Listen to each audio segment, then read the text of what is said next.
Good morning. So this is gonna be, this is a story of synchronicities, love, and reunion and lesson learned. It started in New Zealand, and it was a time of a great change. And it was a time where a lot of synchronicities and a lot of important people came into my life in a way that could not be disregarded as coincidences. There I met two of the most important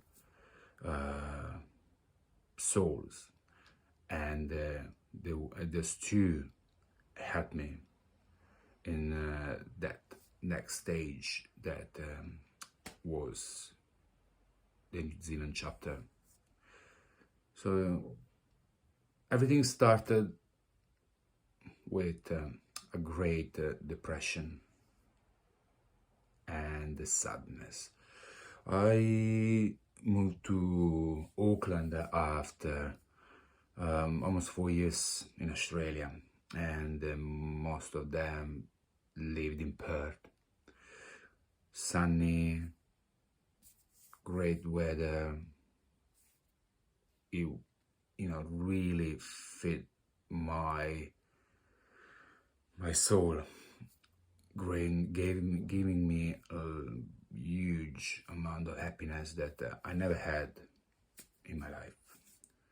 So when I moved to New Zealand, I didn't expect that New Zealand is completely the opposite of Australia.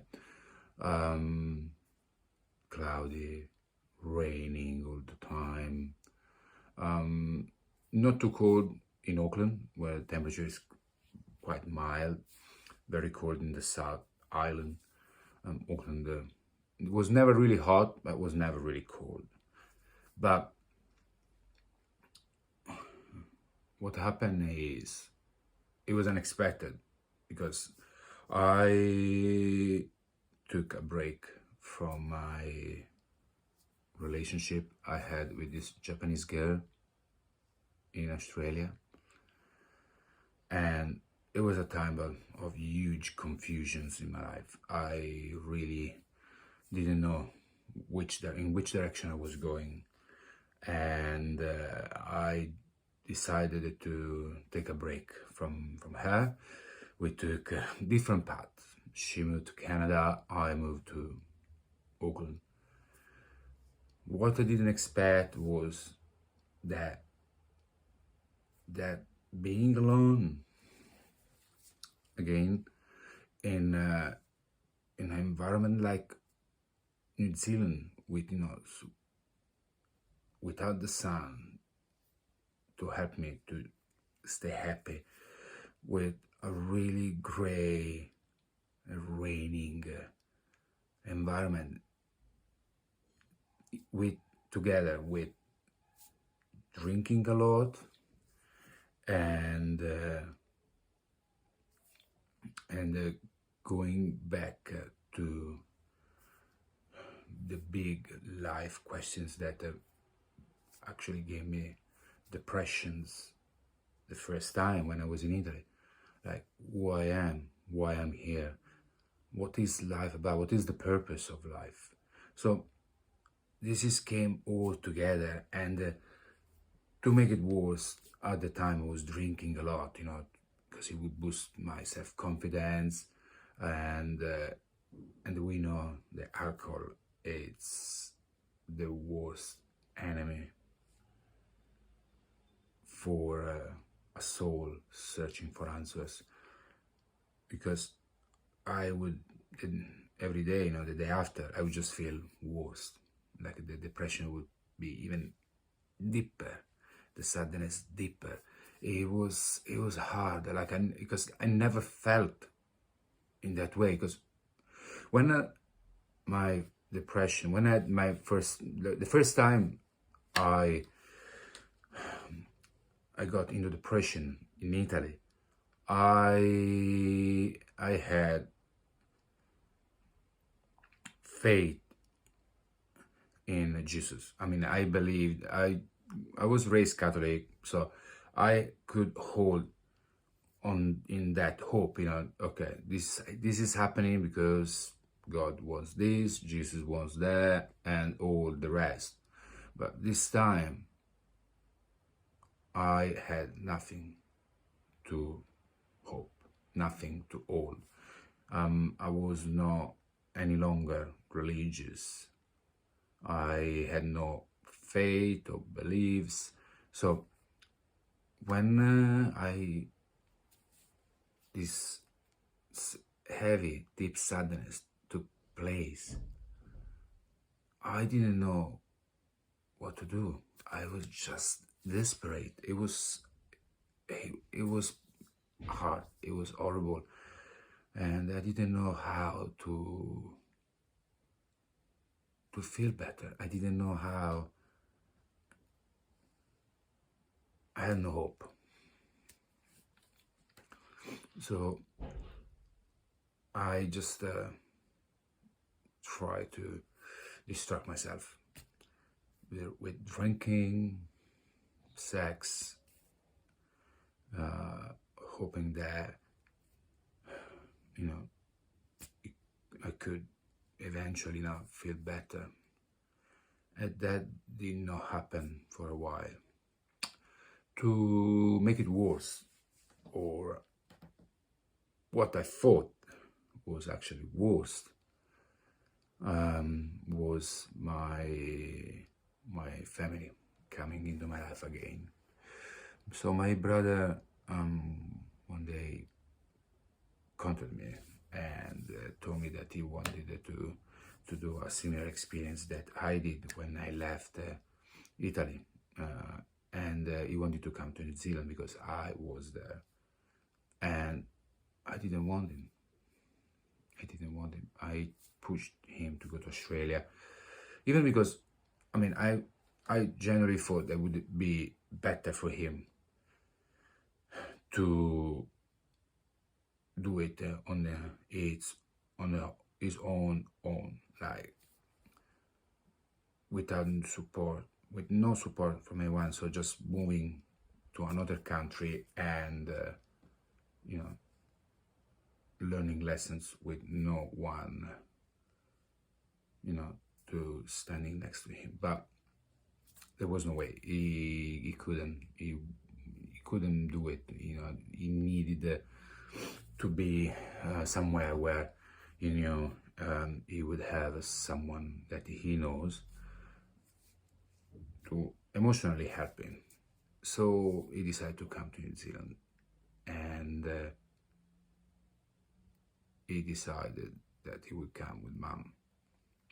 So for me, it was hard because I felt things was getting even worse. I didn't realize that actually them coming into my life would actually be a bless, because when they came, they literally distracted me. I was busy to stick around them, going in places. So they became that distraction I needed to handle this depression I was going through. And their presence helped me, and was meant to be. They had to come into my life, and that set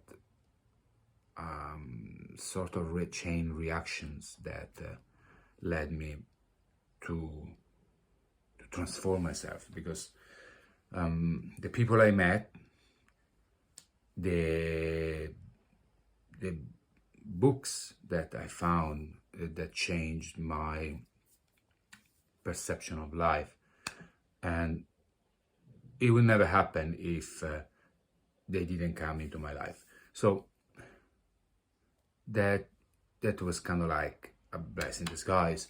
So now, if we believe that we are souls that reincarnate with a group of souls, so I like to believe that they are part of my soul group, and I'm part of their soul group. It is why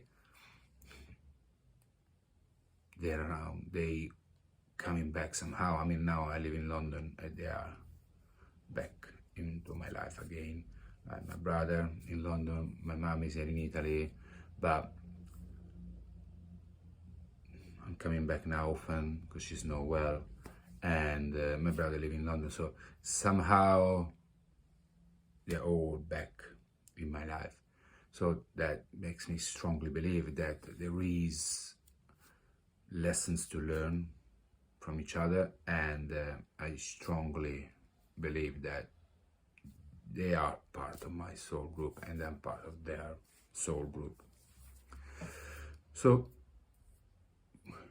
having my family in Auckland did help me, but didn't remove that deep depression that I was still experiencing when I had time to think about it. Every time, I was on my own, or every time I had some quiet time, this strong, heavy, dark feeling would just come out with those, questions, those hopeless feelings, and I really didn't know. I didn't have any tool to fight. I didn't have any tool to push them back. So anything's negative that I would feel, I would just embrace it. Then something happened. I had like a sort of break.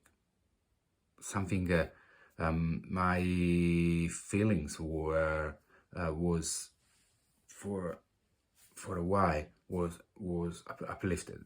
Somehow I managed to feel better. Somehow I managed to uplift my emotions and feeling good.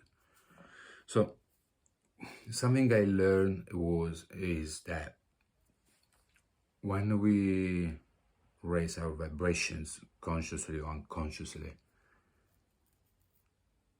it attracts somehow all the frequencies that match.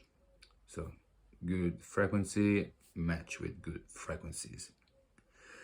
Bad frequencies match with bad frequencies, and creating what we call, our reality.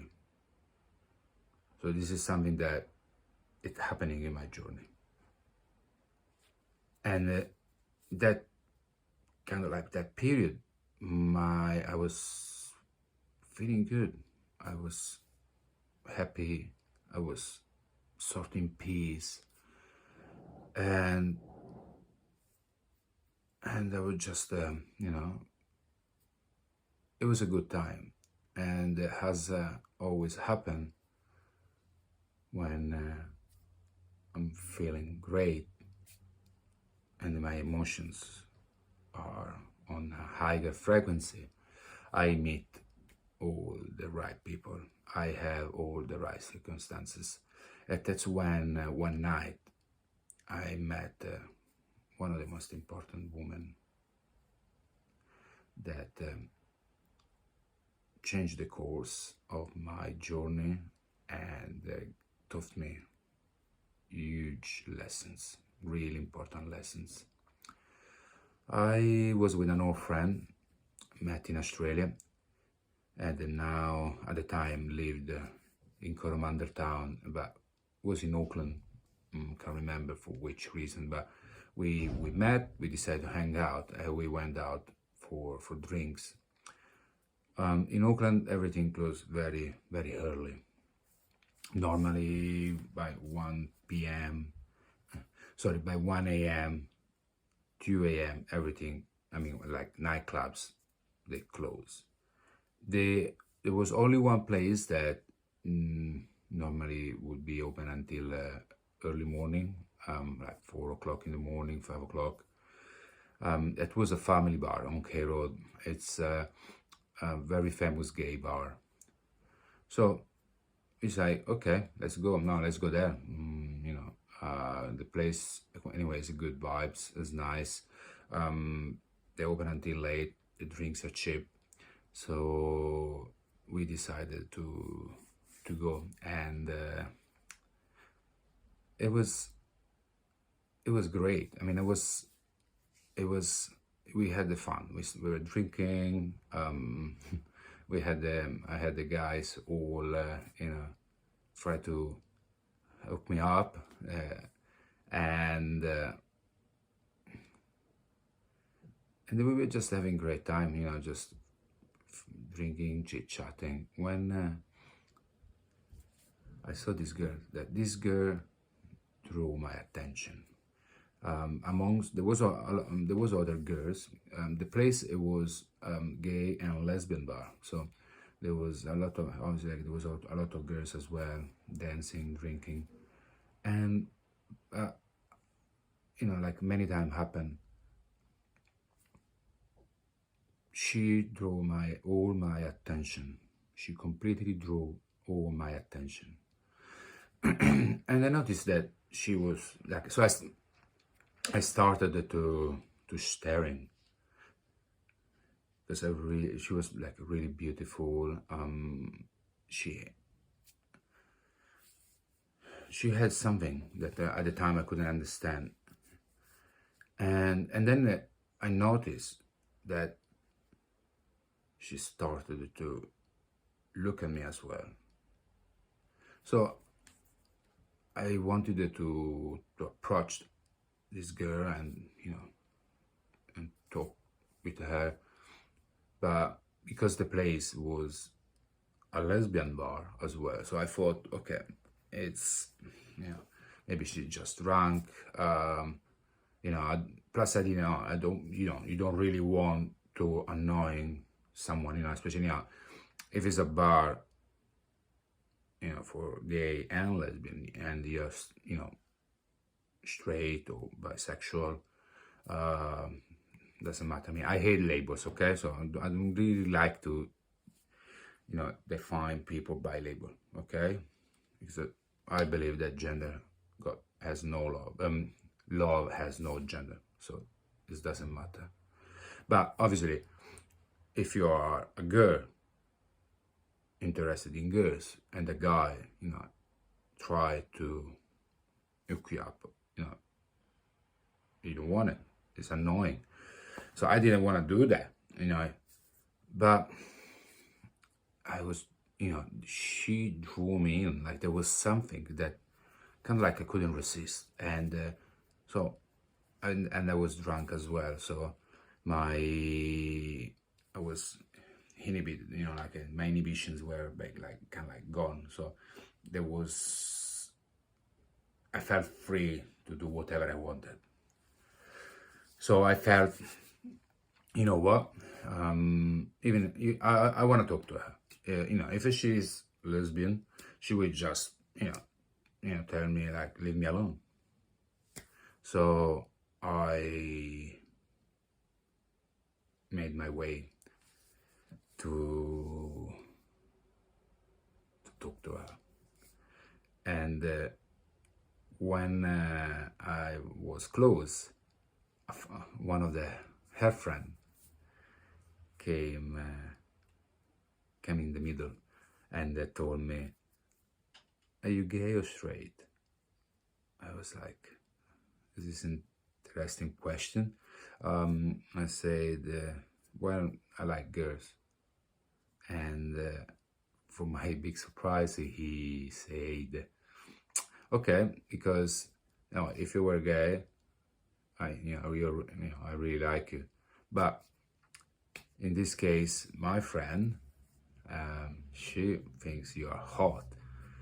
I was like, what? I was like, she actually, thinks I'm hot. And okay, she was kind of like embarrassed, and kind of told him off. And the music was loud, and kind of like we tried to talk, and he said, saying the usual things, you're beautiful, blah blah blah, and we start to kiss, and we kissed for a while, and I asked her if I could go back home together, but she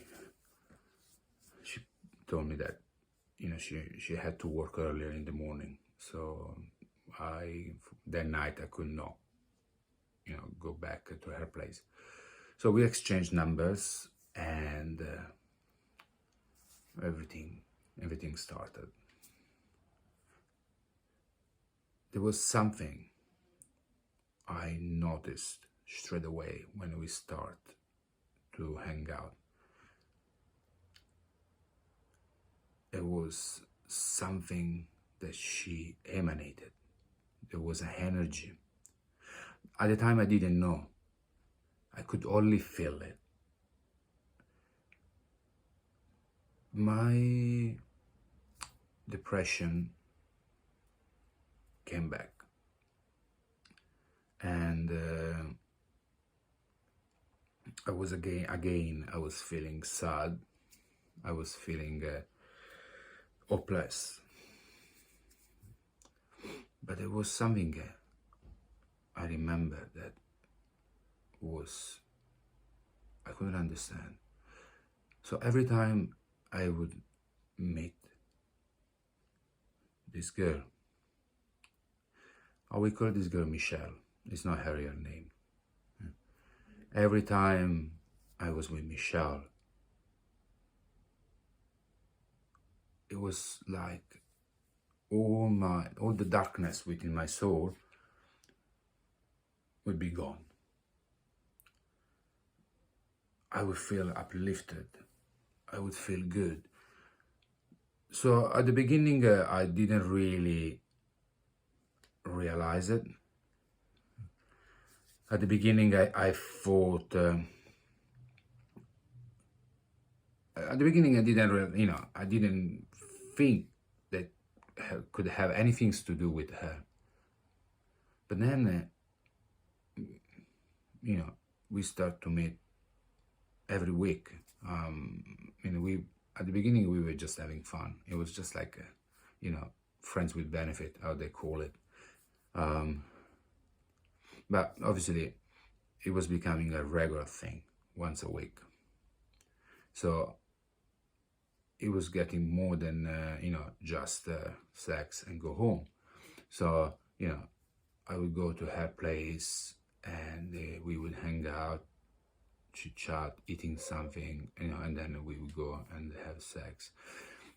But that's when I start to notice that I would arrive to her place full of sadness and heavy feelings, and then as soon I would get inside her house, or she would come to my place, slowly, even without her saying anything. It was not even like, it's not when you talk to someone makes you feel better. I would just be in the same room with her, my feeling would be uplifted. It was like she could change the energy in the room where she was. It was like she was capable with her holy presence to uplift everyone's feelings.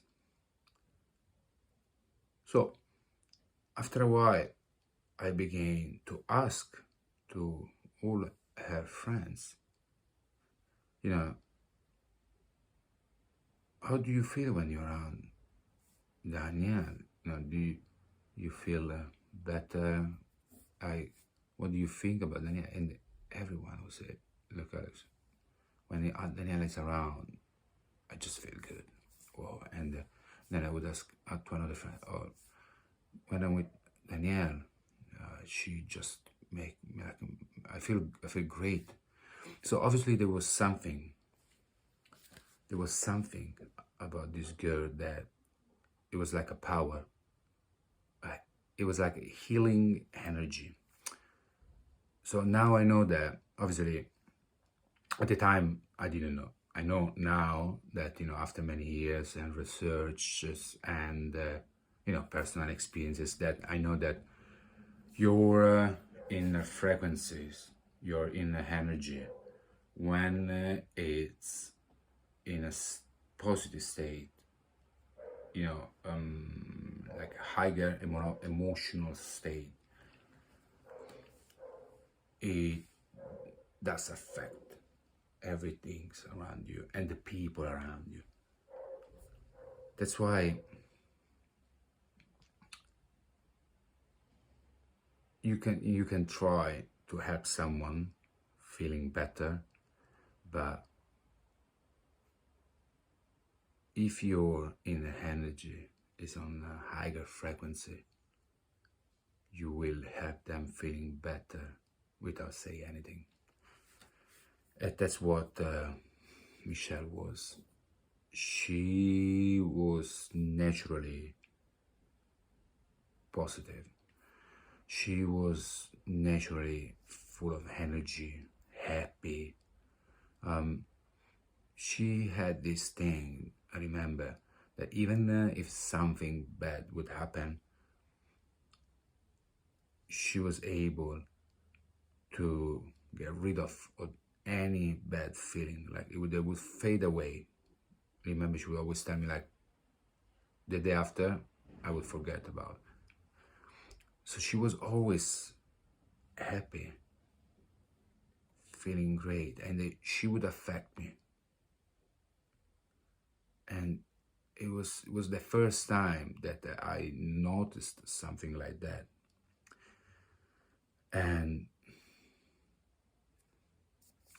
obviously was one of the lessons that I have to learn from her, how inner energy can literally affect people. That's why that's one of the bigger lessons I learned. It's, yes, try to change the external circumstances with, demonstration, protest, trying to convince people. Yes, it's part of the journey as well, and that's fine. But if the biggest impact is done when it's done within. And that's what most of us doesn't know.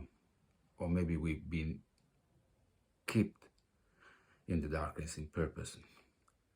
Because we can make a much bigger difference in other people's just feeling that greatness. And that's how we can really lead by example. Not trying to change the external, but changing within, affecting people, making people feeling better. And then we can go and try to change the external, because it will last, because we can see it. We had countless revolutions, we had countless big demonstrations, we had huge changes in human history. Everything's go back to how it used to be. History keep repeating itself over and over again. And like one of my favorite writers used to say, it's like every new generation there is a reset. They forget about the past, they completely forget, and then they will go through the same things. Different name, different countries, but exactly the same problems. So all this understanding, and then obviously virtue researchers, and it started because I met Michelle, and I could feel firsthand this power that is the power of our inner energy. So now I'm getting a bit away from the story, but so Michelle was a powerful being. I don't know if she knew at the time. I don't know if she knows now. But that's definitely was one of her gift, a very powerful gift. So I, obviously, like quite inevitably, when you start to see someone regularly, even if initially it's just fun, sex, we think it's no strange attachment, but when you start to see someone regularly, almost inevitably you will start to develop feelings, because if you start to see someone regularly, even if it's once a week, it's because there is a mutual feeling. You feel both well together. And I realized that I really liked Michelle, but I was afraid to tell her, because I thought if I tell Michelle that I have feelings, I will lose her, because I thought she just wanted to have fun, and if I would, say, "Oh, I like you, I love you," it would be over, and I didn't want to lose that. There was this episode that was big. I was at work, and I was, imagining that we were together and we were on bed, and I would tell her, we are friends, and she would tell me, "No, Alex, we are more than just friends." So that, that thought about him saying that, even if it wasn't real, it was a story I was making in my head, it made me feel so good. And I remember it was a really good feeling. I was at work, and thinking about this, and I was happy. And then, I just forgot about it. A week passed, and one afternoon I was really horny. I was really, really horny, and she was at work, and at the time I was young and silly. So what I did, I called a prostitute, because just I couldn't resist. I really needed to have sex. So I went to see this prostitute. We had sex, and and as happened after you come, you realize what you've done. I don't know how to explain it. One of the biggest problems for men is that we are driven by our emotions. And in man sex drive, it's huge. I think it's bigger than for women, or at least women, I think, naturally are able to manage that instinct, while men, we are not, and we are never been taught how to manage it. So every time we feel horny, we need to release that feeling that obviously comes with sex.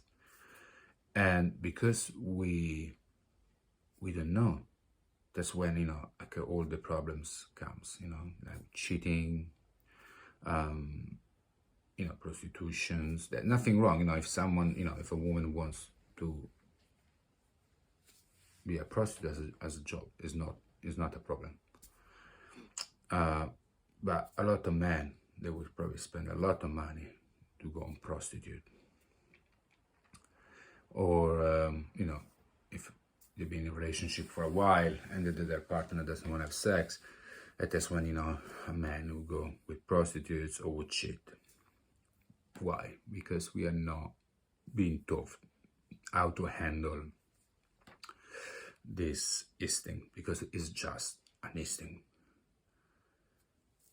So, but what happens once you come, you know, and you don't, you know, you kind of release that need, it's like you're back in yourself, and, you know, and you kind of like feeling of guilt, or like, you know, you can like, you actually, if you're not connected with the person you have sex, all you want is just the person to go away. So that's what happened with me with this prostitute. After we had sex, you know, I came, and like that, the sexual desire was gone and not controlling my mind. I started to feel shit. I felt like, you know, I've spent fucking lot of money for this fucking 20 minutes of rubbish sex. How the hell I could do that? And I was feeling like really shit for doing that, you know, for spending money for something so meaningless. So I felt sad. I felt sad, and I didn't want to be alone. It was raining, so I knew that Michelle finished work. I dropped her a message. I said, look, you want to come to my place? You know, we can hang out, having something to drink. And she came straight away. And we were lying on bed at some point, and I told her, you know, we were chit-chatting, and I told her, you know, we are friends. She says, we are not friends, we are more than just friends. And when she said that, the memory of the week before, when I was at work, you know, making story in my head, it just recall. I remember. I said, this is exactly the story I was making in my head. She's saying, this is exactly like, you know, like the story I made in my head that day. It was exactly that. We were lying on bed in my room. She would say, it was like, I was like, wow, like, you know, it was. I was happy. I couldn't understand how that could happen. But I didn't tell Michelle about this. Again, I didn't want, you know, lose her, because I was so afraid that if I would tell this story, she would leave me. So we had a great evening, and then we were back on our lives, you know, working and partying and so on. So one night something changed everything. I was supposed to meet another girl, and she was waiting for me at family bar. So I made my way to meet the girl, but when I arrived at the bar from outside, she was with a friend, and the friend was a girl I had sex before. It didn't end up well, so I felt, oh, I can't go inside, because if I go in, if I go inside, the other girl would tell everything about me, how shit I am, and she would never want to sleep with me tonight. So I went back home. I dropped her a message. I said, look, I'm really sorry. I can't make it. I can't make it tonight. I'm sick. I was upset, sad, because all my plans for the night were ruined. So I decided to smoke. I had some marijuana, and I felt, I smoke a bit. It will relax me, and I will be fine. So I start to smoke. I roll it, everything. I start to smoke, and instead to make me feel relaxed, I start to feel like sadness, and I start to think about Michelle, and I start to feel how much I wanted to be with her, and how much I wanted to tell what I feel. It was 2 a.m. in the morning. I dropped her a message. She was awake, studying, and she tells me, yes, please come home. We used to live close to each other, so I put my jacket on, and I went to Michelle's house. So when I was there, because I was intoxicated, I was high, but I was feeling so sad. Like that night, the weed gave me the opposite result of what normally would have on me. Instead of make me feel good and relaxed, it made me feel the opposite, sad and feeling bad. And that's what made me tell her that I was in love, that had to be the last night, because I knew that she wasn't interested. I told her, no, you are not interested. I know you want to have just sex, and now I really like you. So it's gonna be the last night. And what happened next surprised me even more. She grabbed my shirt. She put her head on my chest and cried. She told me that she really liked me too. She didn't want to lose me. I was shocked, because she is strong. She always showed a really strong personality, and I never thought she would be capable to express that kind of feelings.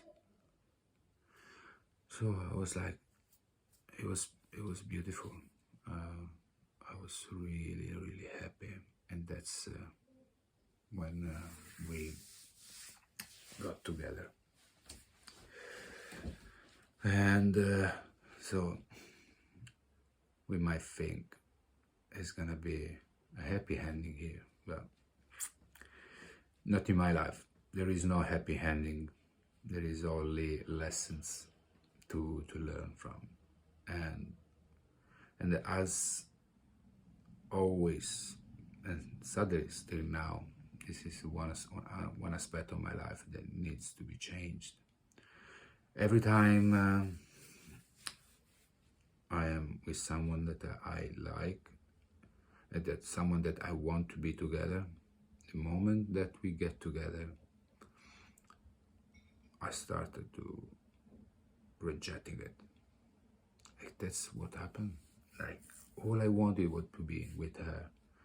But the moment that that happened,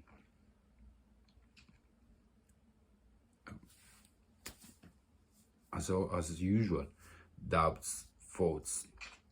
Do I really want to be with this person? I want to be with someone else. And what happened was that I met another girl. I met another girl that created this confusion became even bigger. Now, again, as always, I want to be with her, or I want to be with her.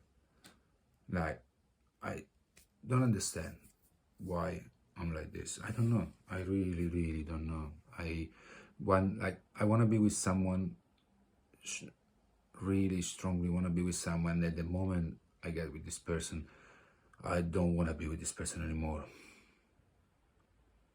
And then I create mess, and I make people suffer.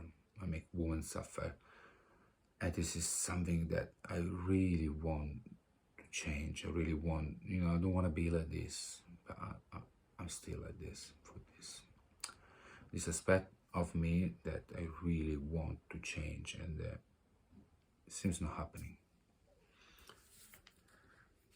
But at the time that, as inevitably would happen, I just made everybody involved suffering, including myself, because I keep going from one to another.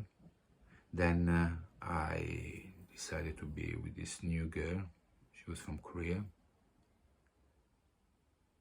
But then I felt that we didn't have anything in common. So I got back to Michelle. But I made suffer so much, the girl from Korea, that decided to leave, because she felt there was no point for her to stay anyway in New Zealand, if probably one of the few reasons for her to stay didn't care. I made suffer Michelle, because after all we went through together, I just abandoned her to go with somewhere else, and then I go back. She took me back, and then I left her again. And then, as probably was the right things to happen, I screwed up myself, and I have to leave New Zealand, even if I didn't want, but I had to. So I moved to London, and in London it's when I would say the process on learning about what I did to all those women, started to take place. That's when I started to understand that all the things I did to those women was wrong, was bad. It took several years, many years, to finally being able to not fully learn, but to learn the most important lessons, that women are not, toys, object I can play with. Because their emotions, their hurt feelings will change. They can change the course of their life. So and even for, and for me, just to satisfy my needs, like sexual needs, can possibly hurt someone so much that they might stop trusting man because of that. See, this is something that I never been taught. I grew up in a society in Italy where man is great if he has a lot of sex, and no one ever told me that you can't do that. I mean, yes, you can go to a girl and say, look, I want to just have fun. It's okay with you? If she say yes, nothing wrong with that. But if you lie, if you just, oh yeah, I like you, but just because you want to sleep with her, and then go away. You don't know.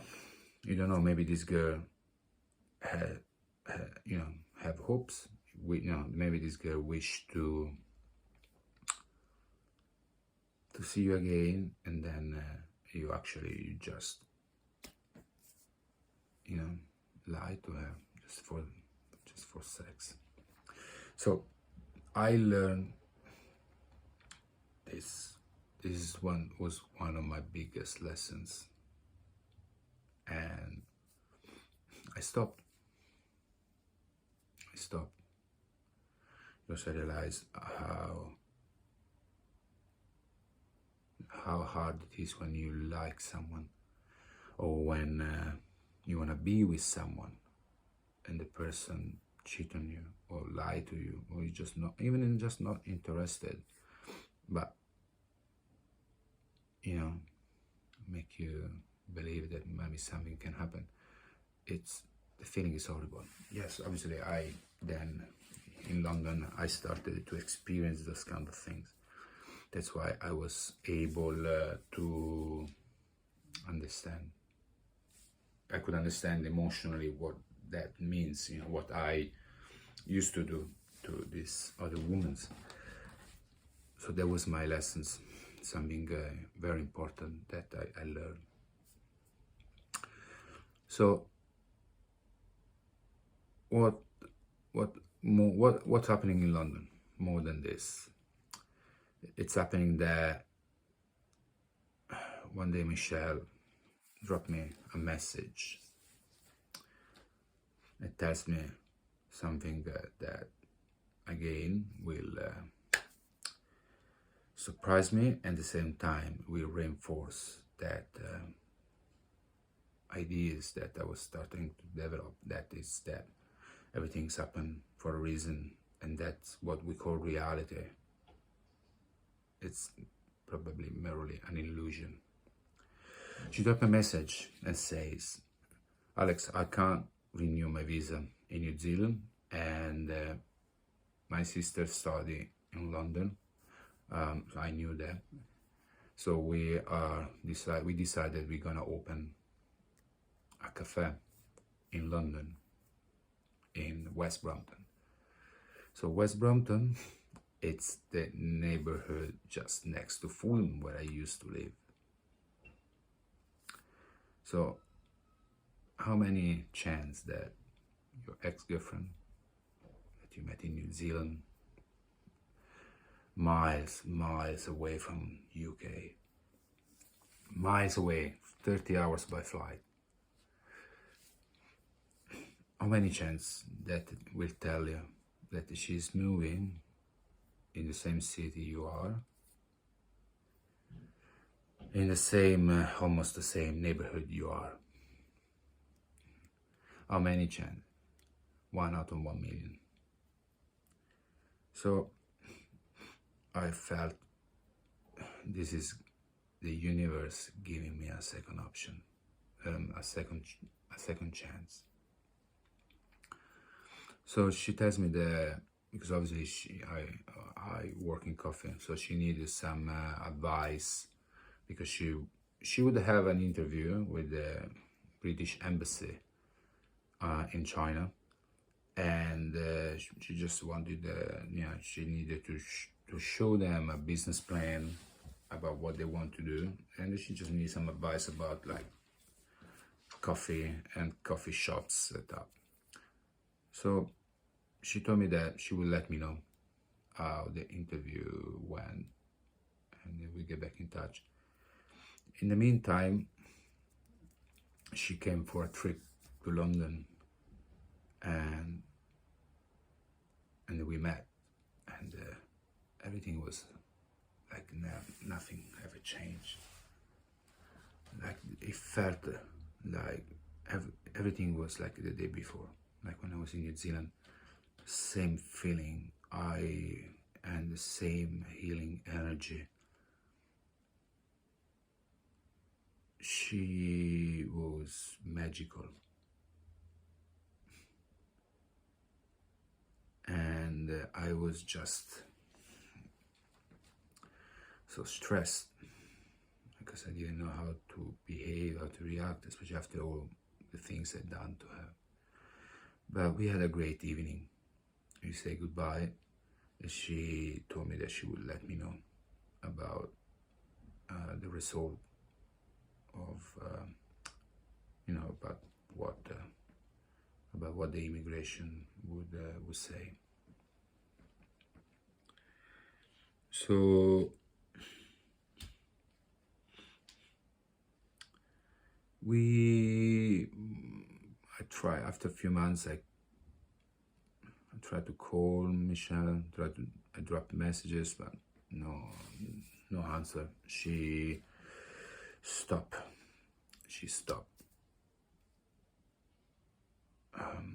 Keeping in touch, and I felt she probably used me, and it wasn't my second chance. It was just she just used me, and it was fine, because for all I'd done to her, this was the right reward for me. And actually that was nothing compared to how much I hurt that feeling. But the universe wasn't done with me. A couple of months later, I was on Skype with a good Japanese friend, Akiyoshi. We used to have a great dinner party at his house. He was a great host and a great friend. And we were chit-chatting, how things were going for him, how things was going for me. And we were, like, Danielle was friend. Like, Michelle was Akiyoshi's friend. So he tells me, have you visited Michelle's restaurant in Cambridge? And I was like, what? Cambridge? I thought it would be in London. And it's like, no, like apparently she found a good deal in Cambridge, and better space, better location for half of the price that she would have paid in London. So she's there. He tells me the name of the restaurant, and again I felt, okay, the universe is giving me the second chance. So we say goodbye, and suddenly we are not in touch anymore. Like many times happen, when you meet people and then you move away. You keep in touch for a while, and then most of the time, if the friendship is not strong enough, you just stop keeping in touch. That's what happened with me and Akiyoshi. So for many weeks, I've been battling within myself. I'm going, I'm not going. Maybe the universe is not giving me the second chance. Maybe I'm just making story. So for a while, I decided I would not go. But then, again, those doubts took place. Oh, maybe it is. So at the time I was using a dating app called Match.com. So I felt, well, if maybe she's on the app, that means she's single. So I can, maybe this is my second chance now that I learned the biggest lessons about feeling, about love. So I started, I went on, I opened the app, I put Cambridge, Asian girls, and I started to scroll down. And when I almost giving up, it's like, okay, she's not on it. Here we are, she showed up. So she was on the app, she was single. I decided I will surprise her. The week after, I went to Cambridge and the shop was open. And I went inside. She was there and she was shocked. She was shocked to see me there. So I told her, look, I learned and I missed you. And I'm sorry for what I done to you. And she says something. She tells me, why me? Why you're not going back to Korea instead? Why you choose me? And I tell her because I realized that you were really important. So she asked me, do you know which day is today? And I was like, I think it was like a Saturday or Friday. I was like, I can't remember. She tells me, today's my birthday. I was in Cambridge the day of her birthday. I didn't know. And it wasn't a coincidence. But as probably wasn't a coincidence again, when just after saying that, this guy with a bunch of roses show up in the shop. Her new boyfriend, that now it's her husband, father of her 2 kids, living in the States. He looks at me, obviously like, what the hell is this guy? She just tell her like, oh, it's a friend, it's an old friend. I was devastated.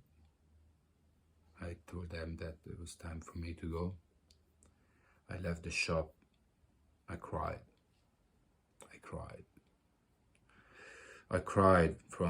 for believing that the universe was giving me a second chance. Something I realized later on, and actually I'm fully realizing now that I'm actually making this video, that it was a second chance. It was a second chance for me to learn the lessons. It was the second chance to make me understand that I could not be any longer the person I used to be. So that was the chance. And the other lessons I learned: when you break a plate, it will never be the same. Once you break someone's feelings, they won't go back to be what they used to be, inevitably. So that was it was a huge lessons, one of the biggest. And also one of the biggest synchronicities, where love was involved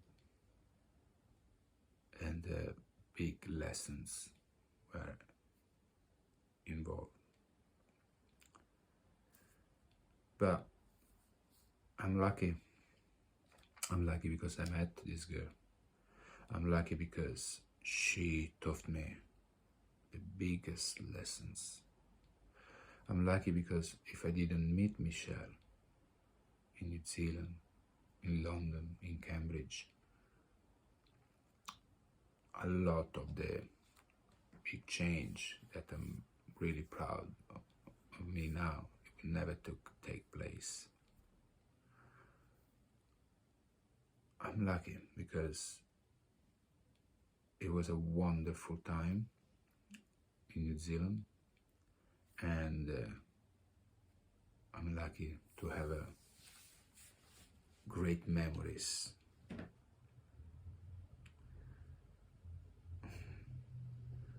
So I now know she lives in the States, and we haven't kept in touch. She dropped me some message sometime asking about my family, my brother, my mom, but I never really asked much. So I really wish with all my heart that she's now happy, and I really hope she's using her gift to help and uplift other people. For me, I'm still in my learning journey like everyone. We are now, this is, one lesson is learn, another one needs to be learned. And I accepted this now. I wish you a great day to all of you, and talk to you next time.